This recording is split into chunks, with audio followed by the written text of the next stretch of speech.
নমস্কার বন্ধুরা, দেখুন পায়রা মাছ কচুমুখী আলু দিয়ে রান্না করব, তাই সমস্ত কিছু রেডি করে নিয়েছি। এখানে পায়রা মাছটা কেটে ধুয়ে লবণ হলুদ দিয়ে নিয়েছি, কচুমুখী আলুটা কেটে ধুয়ে নিয়েছি।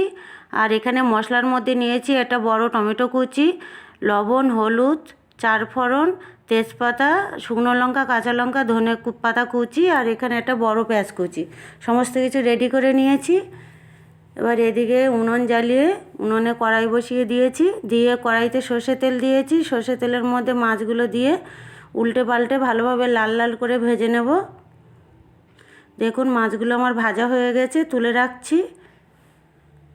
এবার ওই তেলের মধ্যে আমি ফোড়নে সমস্ত মশলাগুলো দিয়ে দিচ্ছি, দিয়ে নেড়ে চেড়ে নেবো। একটু নেড়ে চেড়ে এর মধ্যে দিয়ে দেবো কচুমুখী আলুটা,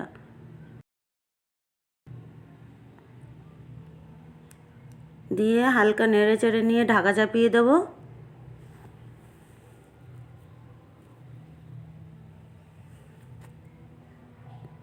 দেখুন ঢাকা খুলে দেখাচ্ছি কি সুন্দর ভাজা ভাজা হয়ে গেছে। এই সময় দিয়ে দিচ্ছি জলে আমি মেখে রেখেছিলাম জিরে, মরিচ গুঁড়ো, ধনের গুঁড়ো আর লবণ হলুদ, সেটা দিয়ে আবারও একটু নেড়ে চেড়ে কষিয়ে নেব। কষানো হয়ে গেছে, এবার আমি দিচ্ছি পরিমাণ মতন জল। পরিমাণ মতন জল দিয়েছি, দিয়ে ঢেকে দেবো যাতে কচুমুখী আলুটা সেদ্ধ হয়ে যায়। সেদ্ধ হয়ে গেছে, এবার দিয়ে দিচ্ছি মাছটা দিয়ে একটু নেড়ে চেড়ে নিলাম। তরকারি আমার হয়ে এসেছে প্রায়। এই সময় আমি দুটো বেগুন পোড়াবো, তাই একটা শিকের মধ্যে দুটো বেগুন গেঁথে উনুনের মধ্যে দিয়ে দিচ্ছি। কড়াইটা তুলে দিলাম, তরকারিটা হয়ে এসেছে।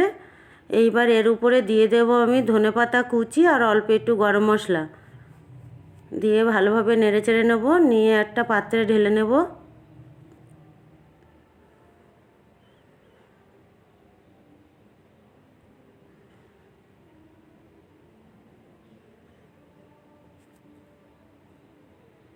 দেখুন আমি ঢেলে নিয়েছি, কি সুন্দর কালার এসেছে। আমার রান্নাটা কেমন হয়েছে প্লিজ কমেন্ট করে জানাবেন।